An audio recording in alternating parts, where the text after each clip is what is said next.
NEAC. I was the commissioner for religion at large for the NEAC, the Near Eastside Area Association. The pride in the area was heightened. I know now the houses in the area, 500,000, 600, yeah, 600,000, 500,000, yeah, they have escalated. I didn't run for the office at first. I didn't know. I sort of got sideways swooped into it. And anytime you have an opportunity to do something that helps the community, it's like giving back. Keeping the recipes with Transit Arts.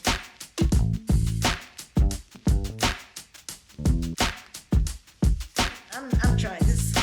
Hey, it is what it is. It is what it is. And with that, welcome everybody. This is Keeping the Recipes with Andre. I'm your host, Andre Barrett.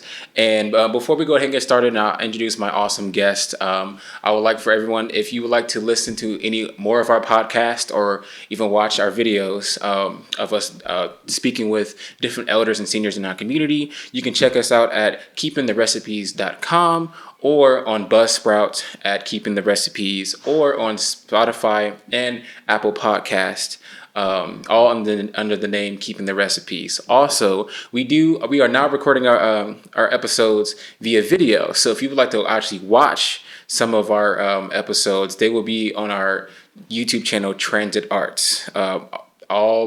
Same thing with social media, Transit Arts. You can always follow us there. So today's episode, I have a very, very awesome guest by the name of Patricia Dismon. Do you mind if I call you Miss Patricia? That's beautiful. That's beautiful. Okay. Oh yes. Okay. How are you doing today, Miss Patricia? I'm just great. Just great. And yourself? I'm doing pretty good. Pretty good. I woke up this morning, talked with my girlfriend for a bit, talked with my family, and then, took my dog to the vet today, so he's getting some dental work done. That was interesting. He was kind of afraid. What kind of dog do you have? Oh, I have a Australian Shepherd. Oh, my daughter used to have one of that. Really? Yeah, he's speckled. Oh. Is yours speckled? A little bit, yes. Yeah. Mm-hmm. I have a dog. Oh, okay. And her name is Lydia. Okay. And she's something. She's something? She's something. She's something. Part poodle. And then she's I forget what the other part of her is, but she's part mine. Oh, she's probably yours. So I just she's good watchdog. She's only about she weighs 8 pounds, 0.9 ounces. Oh, okay. Yeah, so okay. She's a small dog. She's a small dog, yes. I love her dearly. Yeah. Okay, okay. How long have you had her? I've had her about 5 years now. 5 years. And I did not want another dog. Really? But my sister sort of forced it on me. Oh, I see. Okay. And she was a rescue dog because I truly rescued her. Really? And well, yeah, but What's the story behind that? Oh, it's too long to talk about. That's fine. I'm here for No, go. I want to hear it. We don't want to talk about the obtaining of Lydia, but I didn't really want a dog. She said that she couldn't keep it, and she said please, and so you took him in. That's very sweet. So I've had her ever since. How's that experience for it has been, it's been challenging, but it has really been a blessing because she's a good companion. She's playful. Yes. She's got a personality all of her own, and it's wonderful. It's exciting. Yes. Somebody that, because I am alone, and so it's me and Lydia. Yeah. And everybody that knows me knows Lydia. Yeah. I can understand that dynamic duo. I used to be on the NEAC. I was the commissioner for religion at large for the NEAC, the Near Eastside Area Association. Interesting. And when I would go in, they would, the chairperson of it, she would say, "How is Lydia today?" That's how well known she was. Okay. One of these have come out of here. I'm trying to find out where. I'm just going to put it in with something else because I don't want to lose anything. No, you're fine. Now you said NEAC. What exactly is that? That's interesting. That's the Near Eastside Area Commission, that all of the zoning and the variances that these builders are doing now, they have to come through NEAC to get approved. Really? Yes. I didn't know that. Yeah, we're the Near Eastside area. And I was commissioner there for 6 years. 6 years. And I, resigned in August of just last year. Okay. And I didn't want to go for another 6 years. And it's something that you volunteer and you do. Mm-hmm. And you have committed twice a month. Yes. To going to meetings and things through thick and thin. And so I figured 6 years, that's enough. Let somebody else have an opportunity to volunteer some of their time. But it was an interesting job. Really? Yeah. And what did you do there? I was the commissioner for religion at large. Okay. I'm a minister. Oh. And so I would pray before the meetings got started. But then I was a commissioner also. So I voted on various things that came before us, Yep. What kind of things would be put in front of you? Okay, so say for instance they're doing remodeling in these houses. Yes. Okay, they want to put an addition on it, or they want to modify something. When they come, when they buy a property. Yes. If they have gotten the property through the land bank. See, they've got a really good deal. Yeah. When I first started out, people were buying properties for $30,000 and $20,000. And so what they did for that house, for that piece of property to be improved, they had to get certain variances and they had to get approval. Yeah. Yeah, so that they didn't just come in and I'll tell you something funny. Sure. A couple came and they came before our committee and they wanted to get a tiny house. There was a thing going on about 2 or 3 years ago. Yeah, I remember. About tiny houses. Yes. And so they wanted to have a tiny house. And everybody was, oh, yes, that's... And I said, that's not what we are about. I said, we might as well be a trailer park. Oh, wow. So I know a lot of people, didn't, but that's the way I seen it. Because a tiny house is not attached to the ground. Okay. And you've got to have the sewage and everything that you have that goes with that house has got to be set up all around it. You might as well have a house to cover it so I don't have to look at it. Yeah. But how would you like to be sitting up in a $250,000 or $450,000 house and somebody pulls up beside you in a tiny house and puts all of their utilities and etc. all around, So someone said, oh, they have a front that you can put on it. It's a little fence that you put around and you won't be able to see some of those things. I said, it's just like a fat lady putting on a dress. She's still fat under there.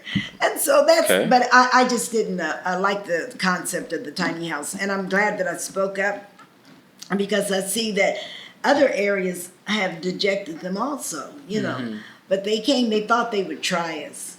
People I have a lot of ideas. And then somebody comes in and they want maybe to put up they're turning garages now. In this area we have all these large garages.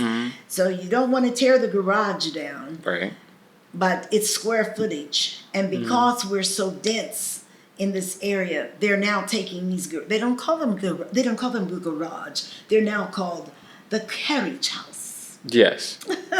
So they're doing these and they're going in and they're making some of them more fabulous than people's houses. Yeah, I've seen. The people that have bought the property, they're trying to get the most they can out of the rent. Yes. So they're fixing these things up really nice and inducing people to come in. Yeah. I live right behind the Charlie Barn. You know what the Charlie Barn is? I do not. I'm sorry. You're not from Columbus? I am, but I've been in a different bits area. and places, yes. Okay. I never really got to sit down somewhere. I live over there right behind the Trolley Barn, what they're doing. It's a $30 million project. And so we had a lot of voting to go on for that, saying that we were in agreement with, what the guy was trying to do because it was an old structure. It's where the streetcars used to come in and turn around and some of that railing is, well, it was still there. I don't know what is exactly there now, but they're turning it into a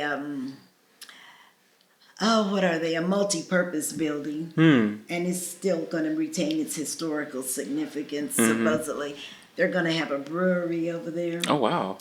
They're going to do crafted beers. Okay. You know, not a big thing, but a crafted beers. But no alcohol is supposed to leave the premises. You know, like you can't go over there and buy it. Yeah. But it's an entertainment facility, and it's kind of interesting. When they first started working on it. And when they first had it, it was underneath another organization, and I thought that I was going to get to have a tea room in it, and I was going to call it Patty's Tea Place. Oh, that's nice. And I was really excited about that. But yes. That fell through because those persons are no longer the owners of the property, and so it's but it's been a educational. Position.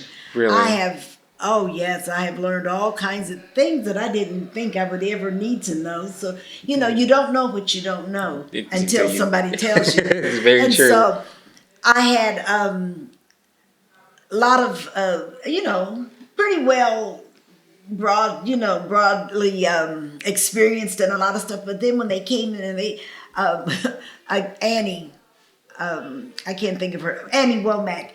She was in charge of the. You know her? I know you probably. The last name I do recognize. Yeah.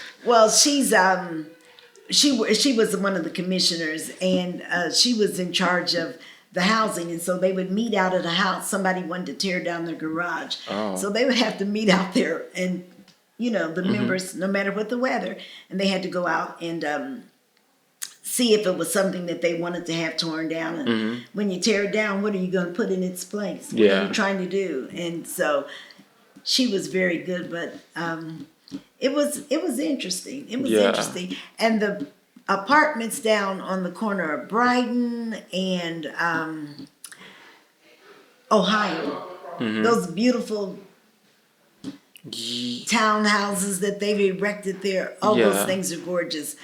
We had a lot of interaction with that. They, coming back and forth, and but they turned out they're beautiful. Yes, they beautiful, are. Yeah. So that was basically what we did in NEAC. Okay. So it was more about. So it's not necessarily more about keeping maybe the historical aspect, but making sure like no one is building like a 20-foot pole out of just nowhere. Yeah. Trying to keep the integrity of the area. I see. Yeah, not necessarily everything brand new, but trying to maintain a certain amount of integrity, which the neighborhood is. All of this is kind of known for. So yeah. Yeah. And if you don't guard it, it'll get away. That's very true. So that's very true. That's something that we were instrumental in doing, and it was a good thing. It was a good thing. I didn't know that I didn't run for the office at first. I didn't know. I sort of got sideways swooped into it. Really? I had the day of. They voted. I didn't even know, but because someone asked me, well, it's like being a chaplain. And I thought, well, you can pray over something, and that was it. But I didn't know the extent. And that was on me. Like I say, you don't know what you don't know. But they made it sound, but they knew they wanted me there. Really? And, well, this person, he introduced me to that particular position. But he knew that he wanted me there, but he didn't want to tell me because he knew that I probably would not have gone for it. So he sort of... Kind of tricked you in there. Sort of tricked me into that. But it was a good trick because all things are working together and fitting into a plan. For those that love the Lord. Yeah. I see. Wow. So what? So I had to process that for a second.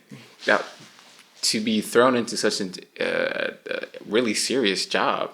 It was. And, like I said, it taken time from things that you wanted to do, maybe because it was on Thursday nights. and it was the second and third Thursdays, and so you just said, hey, well, I can't do that on that particular night because, and we used to meet down there next in the police precinct down right there across from, what is that across from?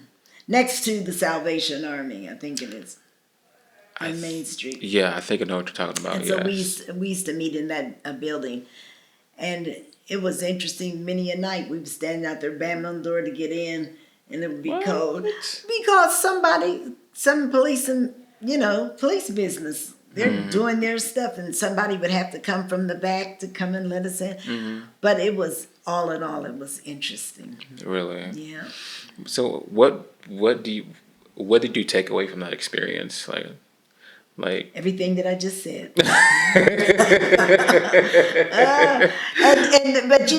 it made me realize that the pride in the area was heightened.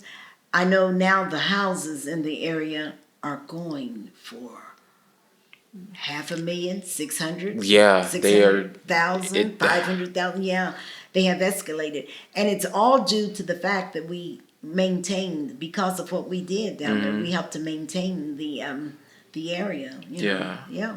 So I feel good about that. I feel good about some of the connections that I made while I was there, because we got to meet all kinds of city people. Okay. Well, not people, but city administrators. Really? Yeah. Oh, wow. And they trained us. There are several quadrants in the city of Columbus, and each one of those areas has a commission. Yes. Like we were the Near Eastside. Okay. And so then they have the West Side, or so we would once a year we would get together, and the city attorney, he would come in, he would tell us some new stuff, and then he would say, I am your attorney. And so I said, okay, good. Wow. But yeah, it was interesting. And anytime you have an opportunity to do something that it helps the community, it's like giving back. Yes. So like I said, I gave for 6 years. Yeah. So I moved over, so I give you a chance to. But a lot of everything is not for money. Mm-hmm.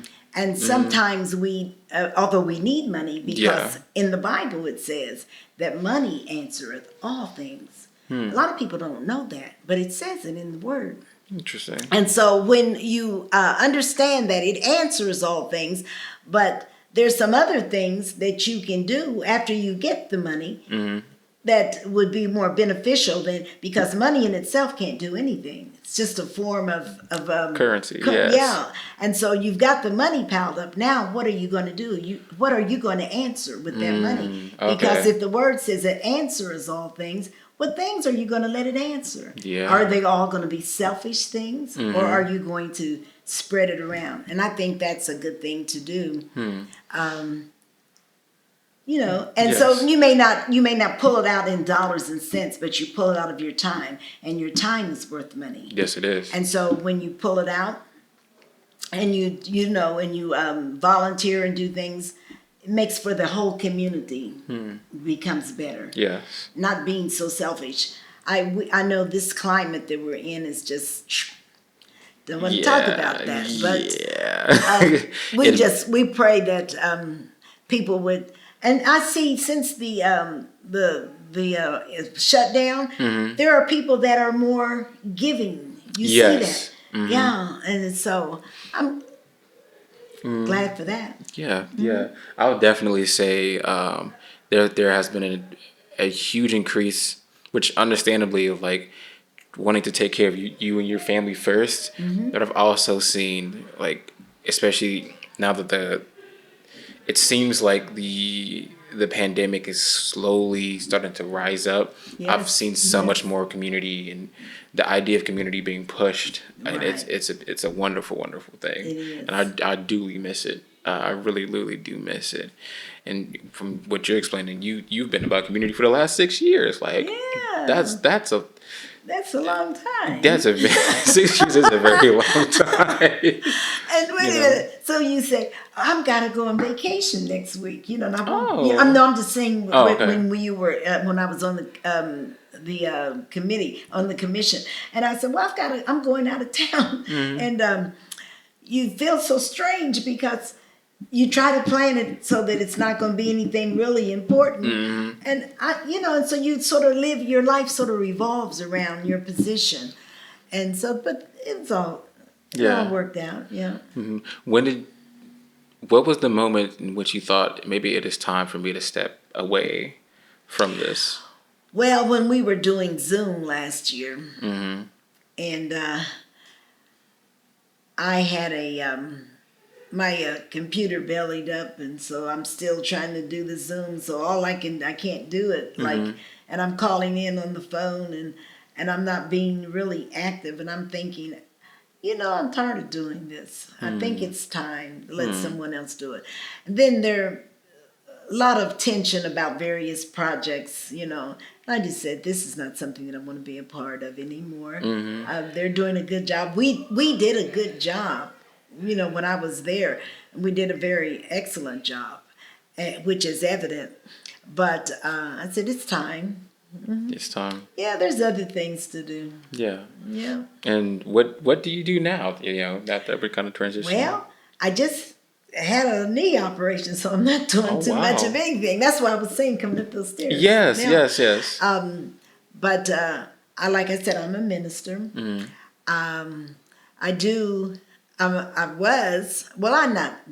am a liturgical dancer. Really? Of course, there has been no place to dance. That's very much true. And then it was a good thing because I wasn't able to do it anyway, but hopefully I'll be getting back into that. But I do, I'm here with the senior group, just like that. And let's see. What all don't I do? You sound like me. I have some things that are scheduled to do, but then I just have things that I do at random, constantly, trying to constantly be active and on the move and trying to stay relevant. Yes. We were just talking about earlier about your hair experience, Yes. So I'm excited about this because this is the first time that I've been natural. Yes. Since I was 17 years old. Wow. And I'll be 79 in a couple of months, in May. Oh. Yeah, May. And I'm looking forward to that, but I'm looking forward to knowing how to do some more things with this. Yes. This natural.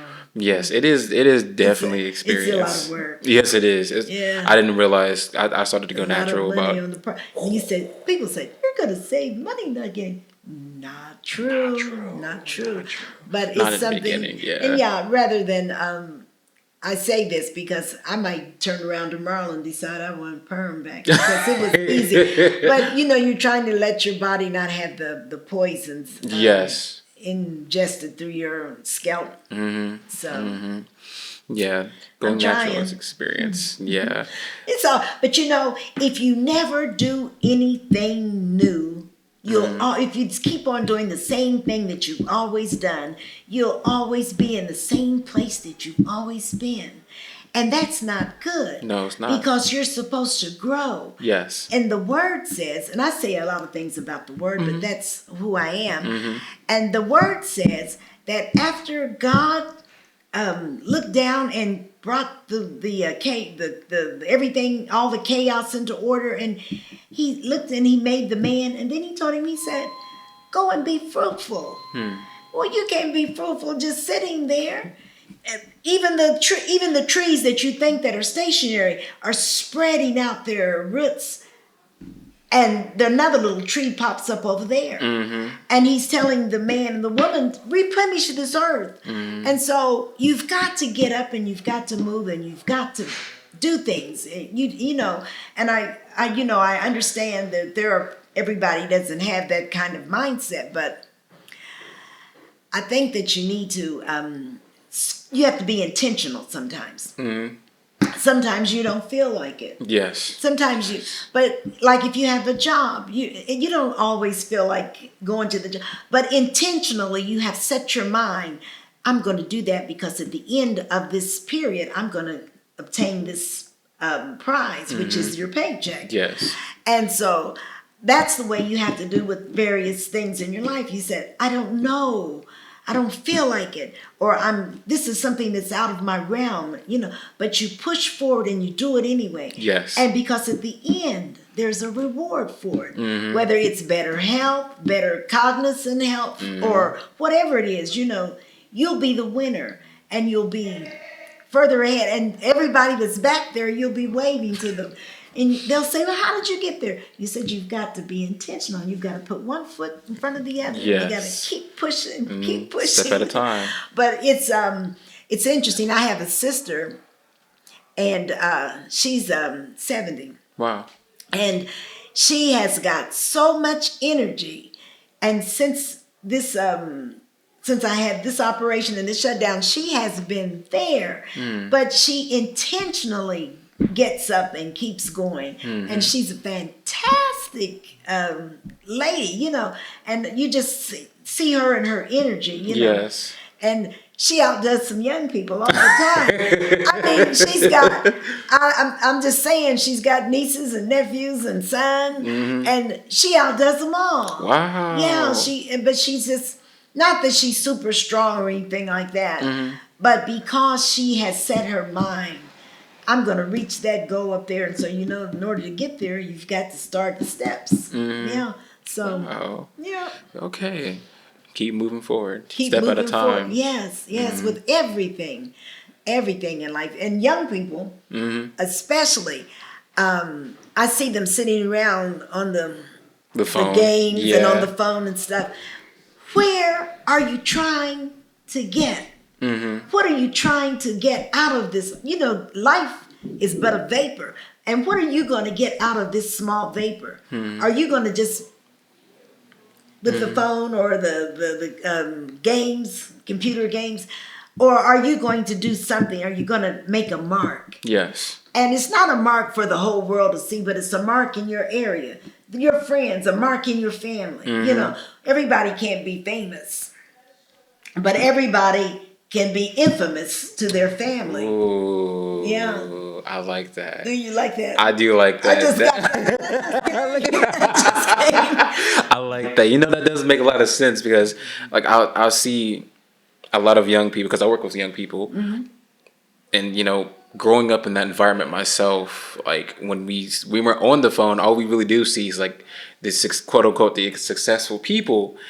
And we're thinking, oh, I want to be that because that's the top, that's the goal, that's the mindset, And I've learned that you're not always going to be the most famous person in the room, but as long as you could influence someone, yes. you've made an impact. You don't know because you can influence that person, and that person could influence someone who could change the world. You never know until you do something. That's good. That's good.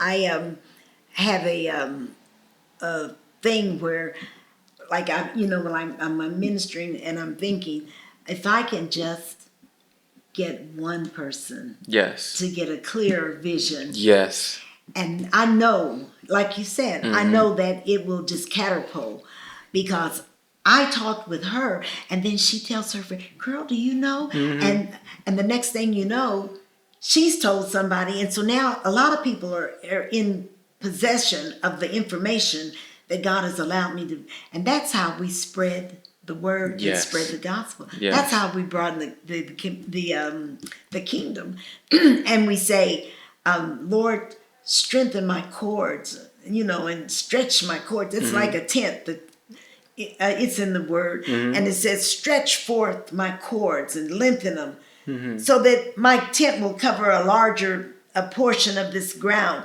And so when we do that, and we do that by influence, saying something, you don't have to say anything great. But one of the things that young people do not do is they don't know how to communicate. And I wish that, back in the day, you had to pick up the phone and dial it. You had to pick up the pen and write the letter. And so I was sharing this with a group when I was up in Illinois before the pandemic. Yes. Yeah, and so my granddaughter, she was listening. You know, you never know who's listening. That's very true. And so she wrote me a letter. Oh, that's nice. And she wrote me a letter, and it was, and I still have. I put it up on the mirror up there, and I go by it. And it makes me feel good. Yes. I said, but you mean to tell me that I said this and it made an impact on her life? So. Yeah. She went and bought stationery and everything to write me this. Oh wow. This letter. So yeah, so it's a good thing that some of the old things that we did back in the day, I'm glad they're over and they're gone. But there are a few things that we need to hang on to. Yeah. And communication is so key. People don't even talk now. What do they say? LOL and yeah. And they go LOL. Because it's quick communication, but Yeah, but sometimes you lose it's the not- meaning behind it. Yeah. Yes. And we have just a whole generation that's just LOL.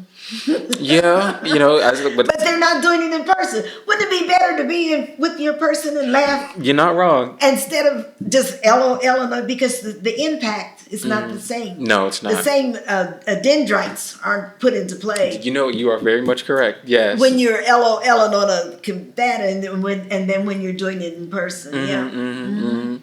Yes, I think that's something my generation, where I grew up in, didn't really know how to do.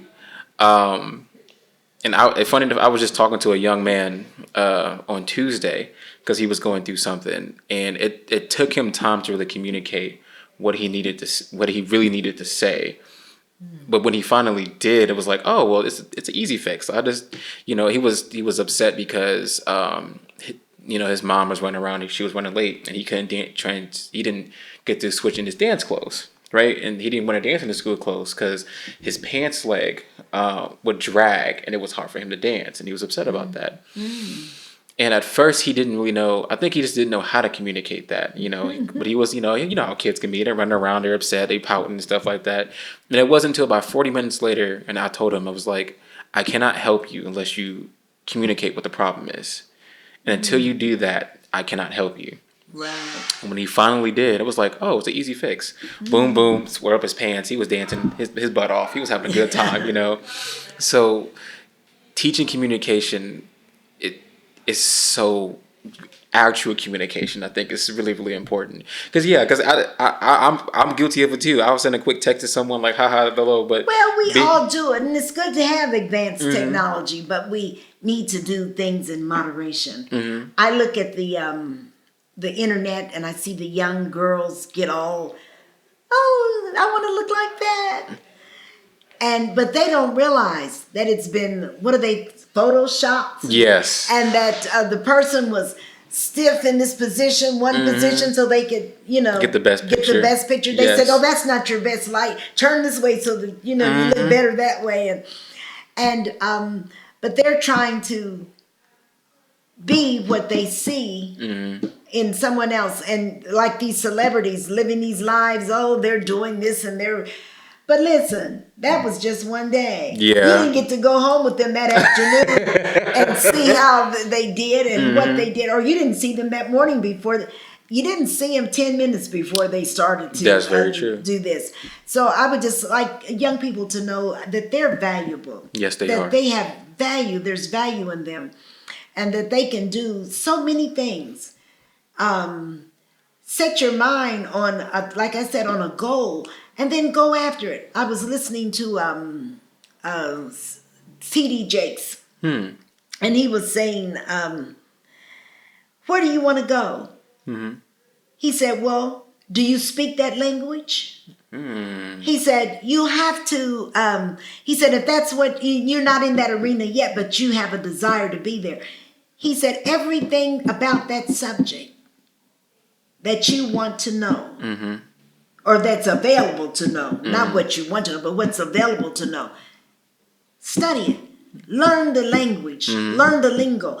Because if you wanted to be in science, then you've got to know some different things than if you wanted to be in the fashion industry. Very true. So focus on what it is that you want and learn to speak the language of the position that you would like to occupy. Yes. He said, then when you come into their arena, you won't feel, he said, you'll still need to learn some things, but you won't feel such an alien because you will know the basics. Yes. You'll know, when they're saying the stratosphere, yes. You won't be saying, what's that mean? Right. You know the ABCs.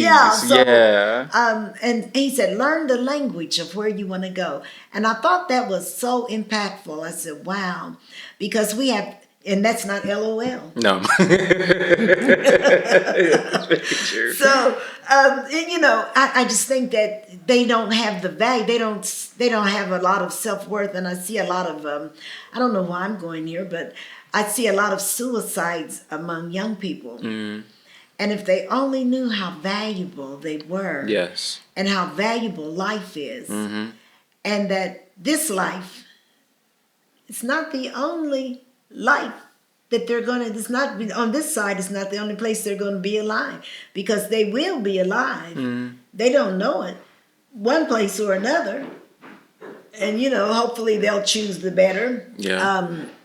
But this is not the end of it. Right. And so many times we have little things that just bog us down. I know that people get bent out of shape over absolutely nothings. And then when they go back, I remember when I was younger and I was something, and, I would get angry about some things, and I thought about it. Look at all the time I wasted. Look at all the brain matter that I burned up, and when I look back on it, now I said, well, what was that to get mad about? Mm-hmm. But see, when you can oversee give yourself a chance to look back. If you take your life, then you'll never get to see that it wasn't that bad. Yeah. But it's only as bad as for that moment. If you can get past that moment, things will get better. Yes. Yeah. And if somebody's reaching out to you, go ahead and grab their hand. Yes, please do. Because they're going to help pull you out a lot faster than if you're trying to come out yourself. That's so true. You're trying to tread water, and somebody says, here, let me go ahead and help you out. Because I'm already on the shore, so I'm going to pull you on up. And so, but sometimes they don't want that. But I would encourage them to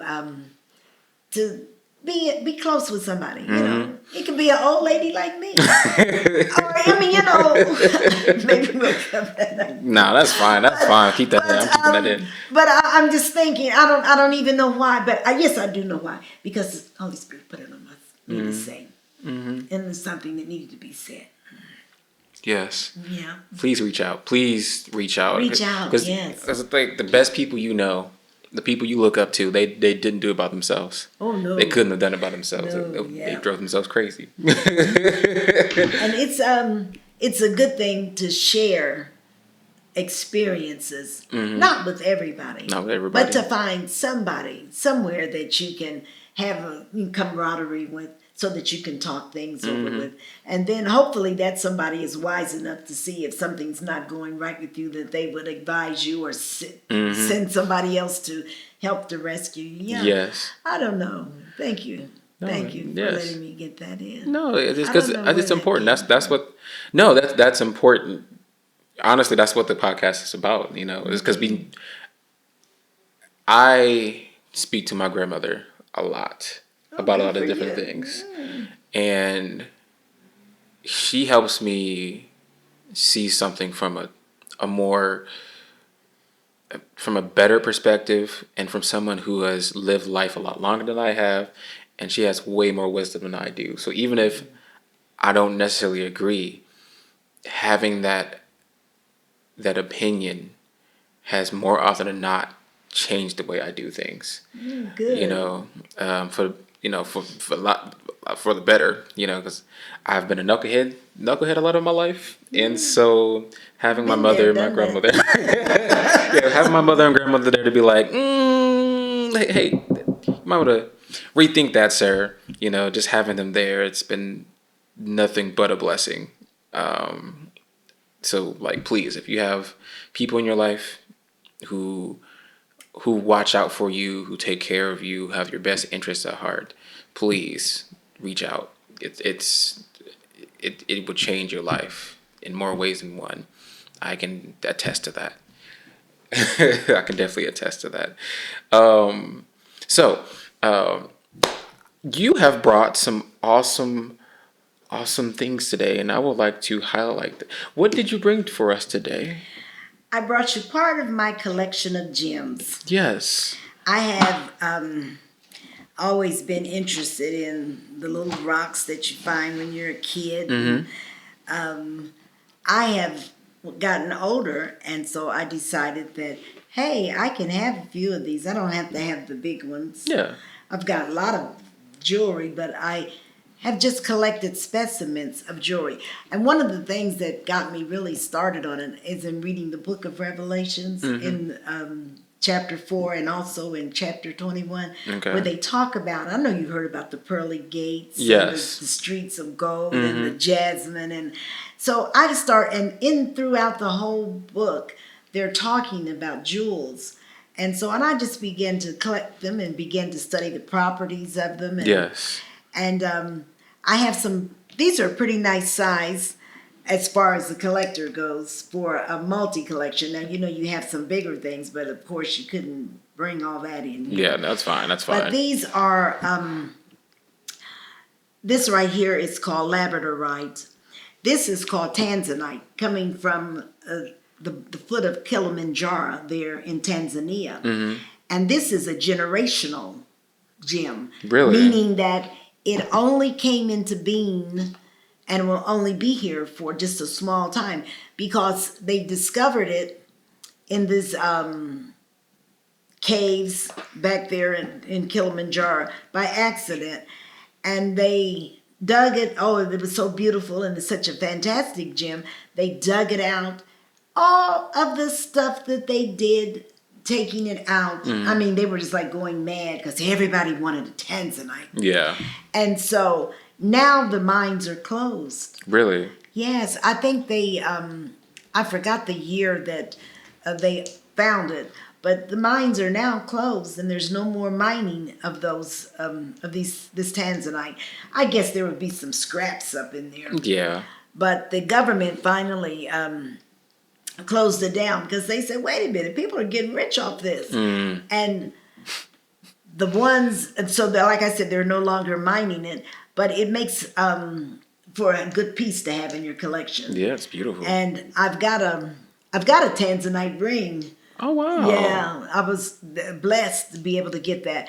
But then I've got, this is Ethiopian Opal. Oh, wow. And this came from Egypt.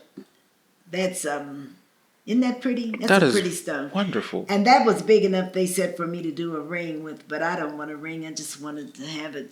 That's beautiful. There. But I have, also I've got some, this is Morganite. And these are emeralds. And they came from China. I'm not China, Japan. And because they're now importing emeralds.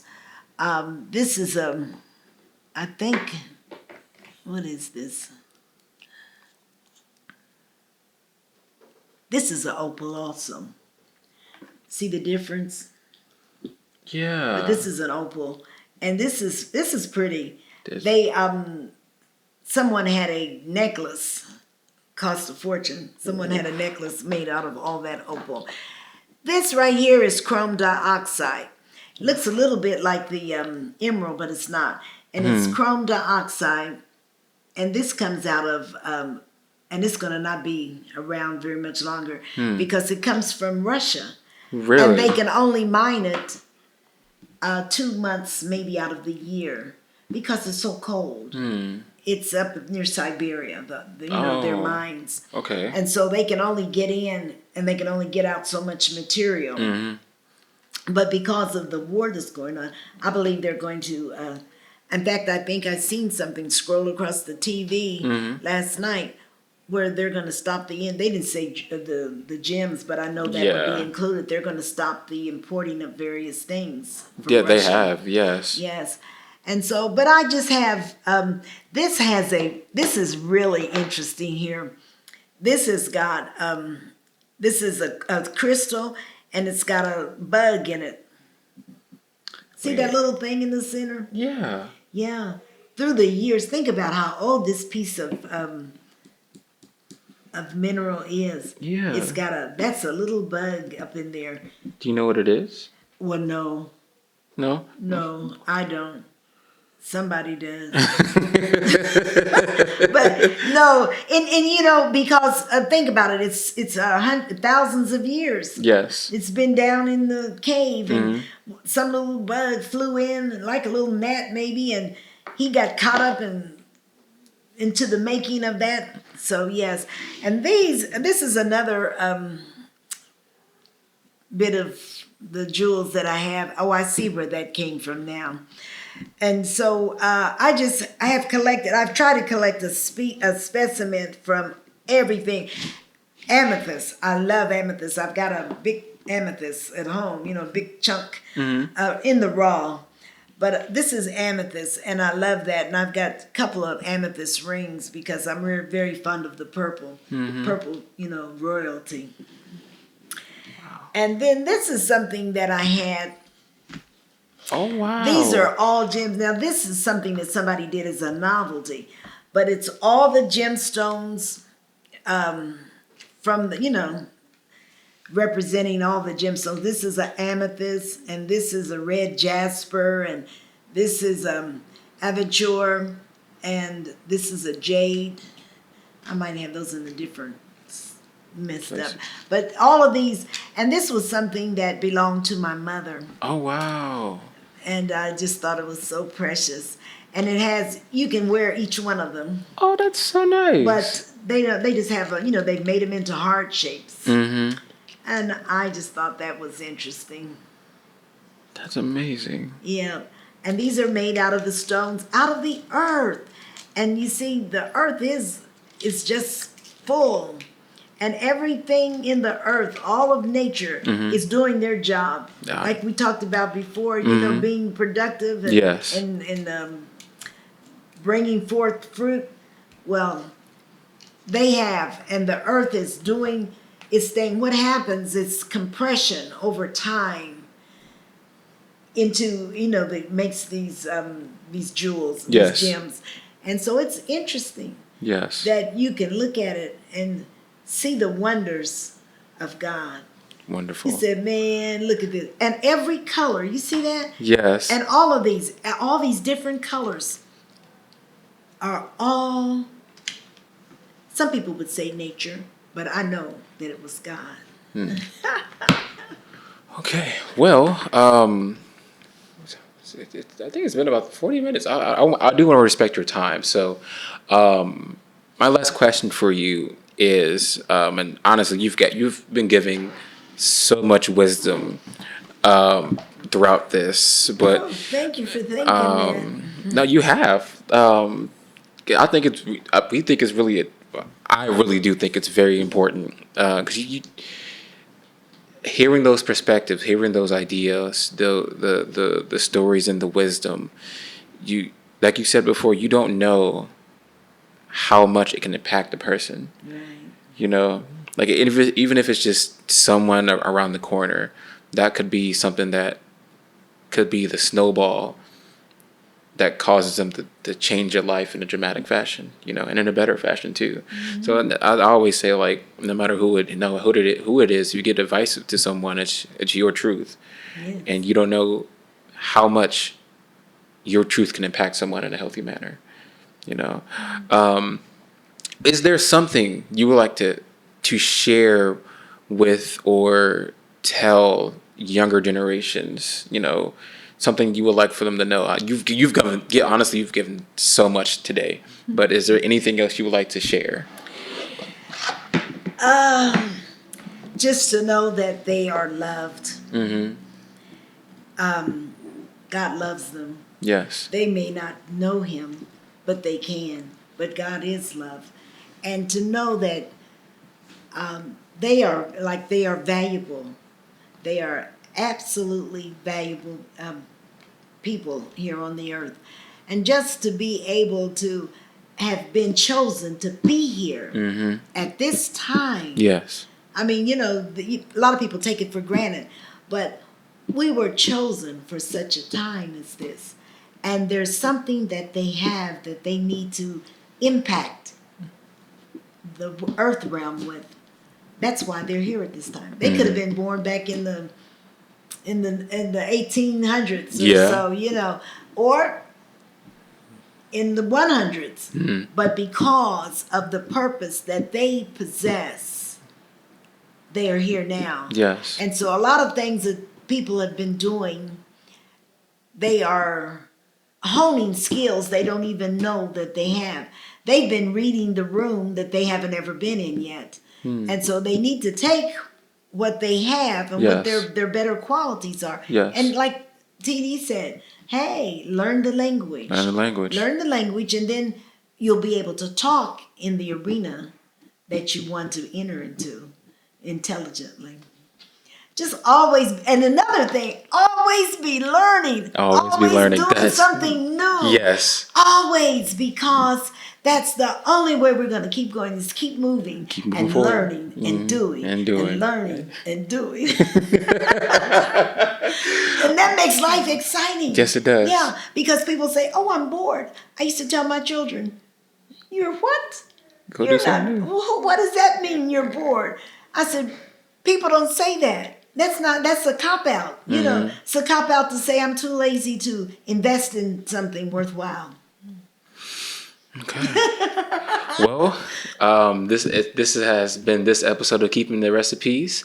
Miss Patricia, I greatly appreciate you stopping by for the podcast today. It means a lot to us. And thank you guys for tuning in. If you want to watch more of our episodes, you can check us out at keepingtherecipes.com, on Buzzsprout at Keeping the Recipes, as well as on Spotify and Apple Podcasts. And if you don't watch this if you are watching this episode on YouTube at transitarts.com, I'm sorry, on our YouTube channel, Transit Arts, I greatly appreciate you. And we hope that you have a awesome day.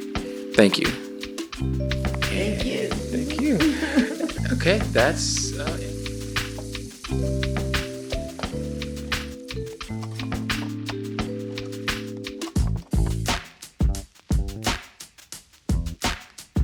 Keeping the recipes with Transit Arts.